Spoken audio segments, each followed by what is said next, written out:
Hey there, happy Saturday, happy Memorial Day weekend, and I hope people have some awesome plans. I hope you have some awesome plans.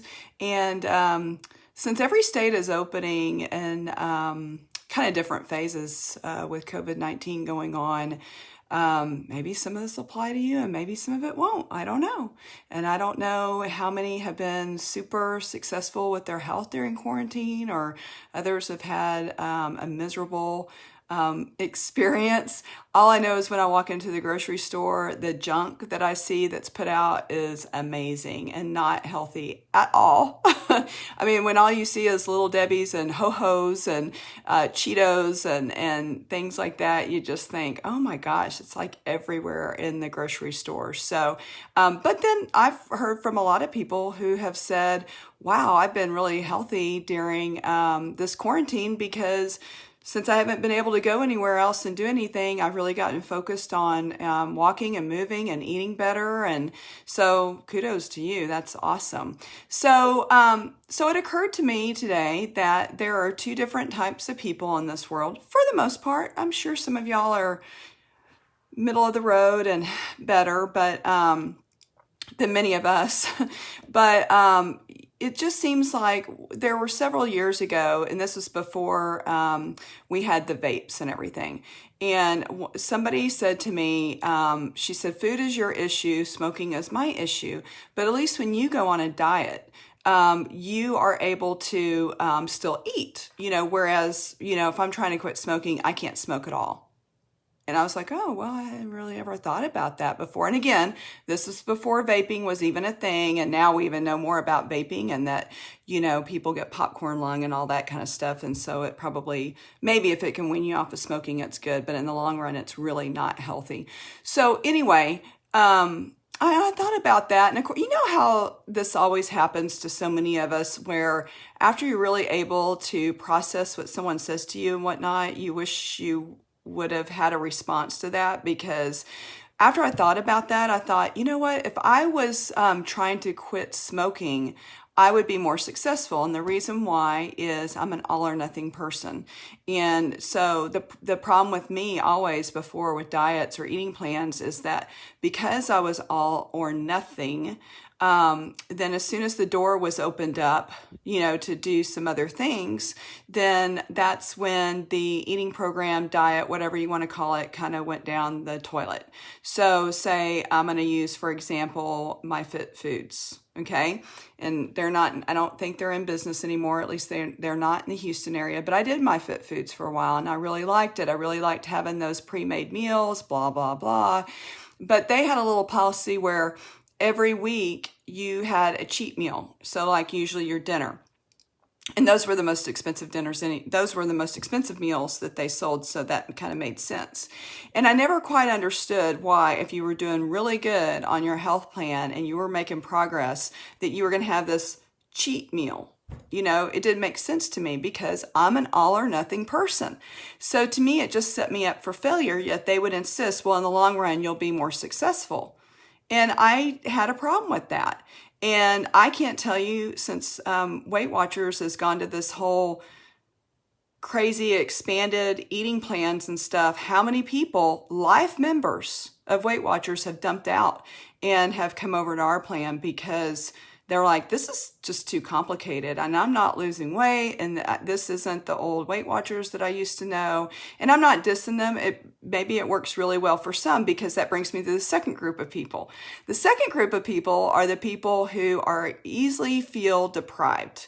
So if you're deprived in certain situations, then that it kind of ends it for you, because it's like, oh my gosh, this is just too strict. I can't, keep with it. So in that way, the Weight Watchers plan is good for you, or maybe the MyFitFoods where you had the one cheat meal. But for me, it just didn't work. It's such a head game to me that if I'm doing really well on an eating plan, to go off the rails and have one crazy meal, first of all, I could notice it on the scale the next day a lot of times, or maybe even worse, 2 days later, because that's always feels worse. And so that just didn't work for me. But having said that, when we talk about having a holiday weekend, there are strategies here that can be used probably for many holidays. Actually, I know that they can be because I've used them. And some are geared to most are geared to the all or nothing person like me, just because that's what I have experience with. But there are some other strategies and there are some other ways to give yourself a leeway if you're one of those people that could feel deprived. And one of the things I remember in the Made to Crave Bible study is that everything is permissible. Everything is permissible, but not everything is beneficial. And so what you have to do is you have to decide, okay, I know that everything is permissible, but what is beneficial to me? And what is it that I want in the end? And if you can keep that in your focus and in your mind, it just helps so much. And there are some strategies to do that. One is you always have a plan.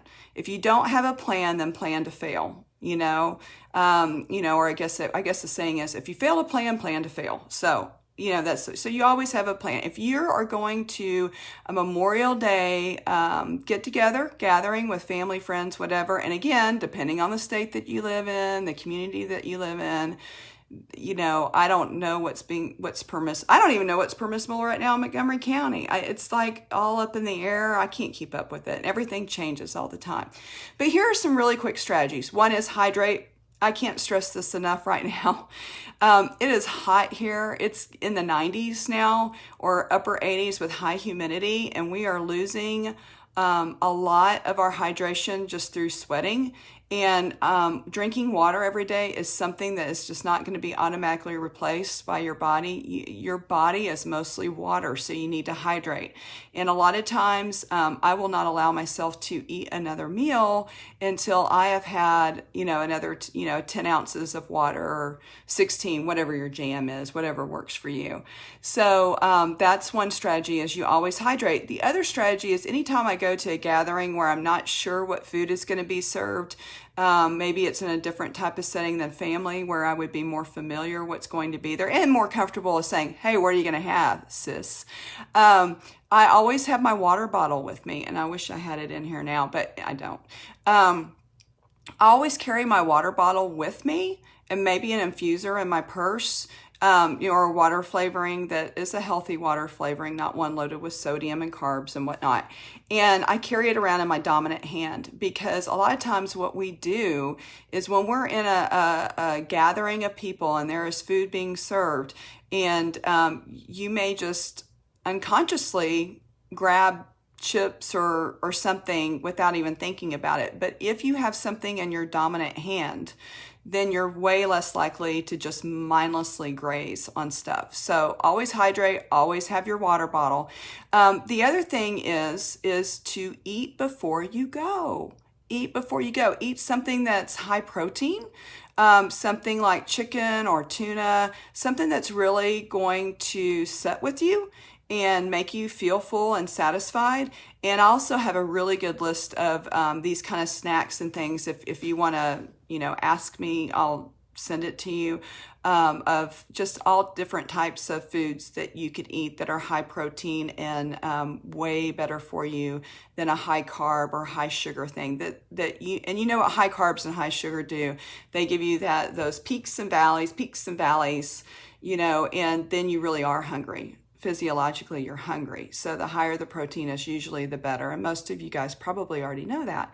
The other thing is stay away from the grazing area. Stay out of the kitchen as much as possible unless you're actually helping somebody prepare food. Because again, you're going to have things that are more available and you'll just subconsciously reach down and graze and you don't even know that you're doing it. Focus on the people that are there. That's the whole point. If we've come from nothing else from the quarantine, it's all about, getting with people and visiting with them and finding out how their world is. Are they a small business owner? Have they really been negatively impacted by this? And get into their world some. That's some of the best medicine ever. Then something that I always do now, almost always, is I bring a healthy dish. There are plenty of recipes out there that are healthy. And heck, you can just stop by H-E-B or Kroger on the way over somewhere and pick up a veggie plate, fruit plate, whatever, and it's something that's healthy that you can have. Maybe even something, cheese with veggies, or, something like that, that's going to be a higher level protein and something that is good for you. The other thing that I do is I always kind of have a small snack maybe in my purse, like maybe 10 or 12 almonds in a little snack bag, or a little protein bar or something like that. Just something that I can have, that if I do start feeling deprived, I can reach for that. The other thing with a lot of the gatherings, and as we found during COVID-19, what's essential and what's not? Well, the liquor stores were essential. That just cracked me up. And Mike and I aren't teetotalers, but we're not big drinkers either. But I thought, well, maybe the government thinks we're going to have civil unrest if we close down the liquor stores. So if you're one of those drinkers and you're not an all or nothing, I'm an all or nothing person. So if I feel like I need to drop some pounds and I'm in that mindset, I'm not going to drink alcohol. That's like the worst thing, because it's straight sugar to your bloodstream and it drives your glucose level up. But if you're one of those people that's going to feel deprived, maybe you should allow yourself to have a scotch and water, or a scotch and no sugar soda type of setup, or a vodka or something that has lower carbs, lower calories, that you feel like you're not being deprived. Or you can have a twist of lime, lemon, something of that nature. The other thing that Mike loves to do is chewing sugarless gum. Kind of hard to eat anything when you got a piece of gum in your mouth. Now, I'm not a big gum chewer, but if I'm feeling especially like I might be tempted, then I think gum is a really good idea. So that's another strategy.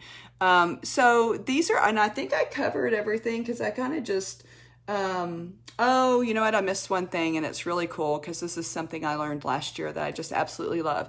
Have a visual. So on the wallpaper of your phone, have a goal. Have a picture of you when you were a weight that you wanted to be, or maybe it's a picture of somebody that you think looks really fit and healthy, like a goal that you would like to be. And then another thing is, you could always just draw something on your hand, wrist, somewhere where you're going to see it, to sort of as a reminder of, these are my goals, and is this party really worth it? We're in the middle of grilling season right now, so grilled meats and veggies are so easy to do, and I would think that a lot of people, that's what they're going to serve. They're going to have like a cookout. It's just going to, how healthy will it be, and are you comfortable enough to and I was going to say, if you bring something healthy, make sure that you have enough for more people, because it's always been my experience that when I bring a healthy dish, that everybody else wants to eat. And it's so funny, because one of the best compliments I can get is when people say, "Oh, Jan, I knew you'd bring something healthy, because that's what you do." And I'm like, yeah, that's what I do. So those are just some tips to get through the holiday if you're planning on going over to someone's house or having a get together or whatnot. And again, depending on what state you're in and how many people are kind of diving back into that. And the other thing I heard someone say is, hey, now I've got a really good excuse besides just health, just my weight, maybe, to bring something healthy, because of germs and everything with COVID-19. If you've always been one of those germaphobes of, I don't know where this dish has been, if you're at a potluck or whatever, you can bring your own dish. And everybody might be a little bit more understanding about that and accepting of that. But all I know is, bring enough for several people, because more people than not are going to want to eat your healthy dish. So now, my friends, I need to go out and walk and get my sweat on and drink all my water. Have a great Memorial Day, and be healthy and well. And I can't wait for us to maybe have some normalcy. Talk to you later. Bye.